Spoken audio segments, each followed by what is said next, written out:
Good day everyone. So I'm Rebijane Panglahagan. So now I will show you about some problems or about the earthquakes.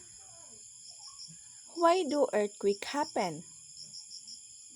Earthquakes are usually caused when underground rock suddenly breaks and there is rapid motion along a fault. This sudden release of energy causes the seismic waves that make the ground shake. The earthquake is over when the fault stops moving. Seismic waves are generated throughout the earthquake. The question is, why do we have earthquake? An earthquake is caused by a sudden slip on a fault.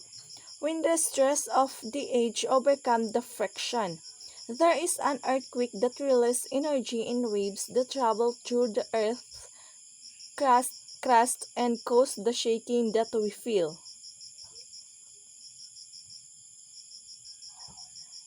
So the main causes of earthquakes fall into five categories, which is the volcanic eruptions, tectonic movements, geological faults, man-made, and minor causes. So the main cause of the earthquake is volcanic eruptions. Such type of earthquakes occurs in areas with frequent volcanic activities, when boiling lava tries to break through the surface of the earth. With the increased pressure of gases, certain movements cause in the earth crust. Move of lava beneath the surface of the earth can also cause certain disruptions. This sends shock waves through the earth causing damage. And the second is tectonic movements.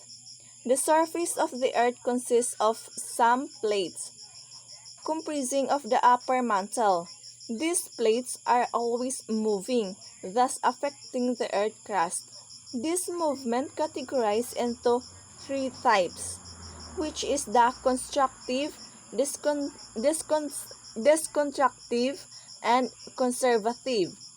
Constructive is when two plates move away from each other. They correspond to mouth earthquakes. When two plates move toward each other and collide, this is known as destructive plates boundaries. This is very destructive.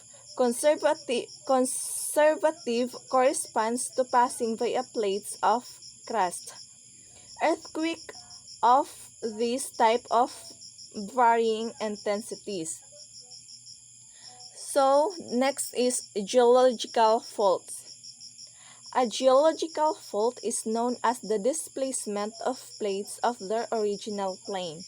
The plane can be horizontal or vertical. These planes are not formed suddenly but slowly develop over a long period.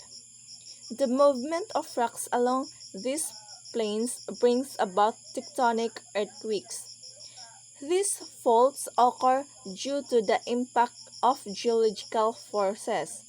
The displacement of plates creates the fracturing of rocks, which release a lot of energy. This type of earthquake can be disastrous. Man-made. The interference of man is nature can also become a cause of the earthquake. The disturbance of crustal balance due to heavy claving of water in drums can cause earthquakes. Nuclear bombing can send a specific type of shockwaves throughout the surface of the earth, which can disturb the natural alignment of tectonic plates. Mining can also cause disturbance due to the extensive removal of rocks from different areas. So, the fifth is minor causes. Some minor causes such as landslide, avalanches, the collapse of heavy rocks, etc. can also cause minor shock waves. The gases beneath the surface of Earth contract and expand. giving rise to movement in plates beneath the crust. The Platonic earthquake occurs because of adjustment in rock beds in the interior of the earth crust. All these factors correspond to minor earthquakes, but sometimes this can also vary to moderate earthquakes. What we are going to do if the earthquake happen? So, if you are in car, pull over and stop. Set your parking brake. Another, if you are in bed, turn face down and cover your head and neck with a pillow.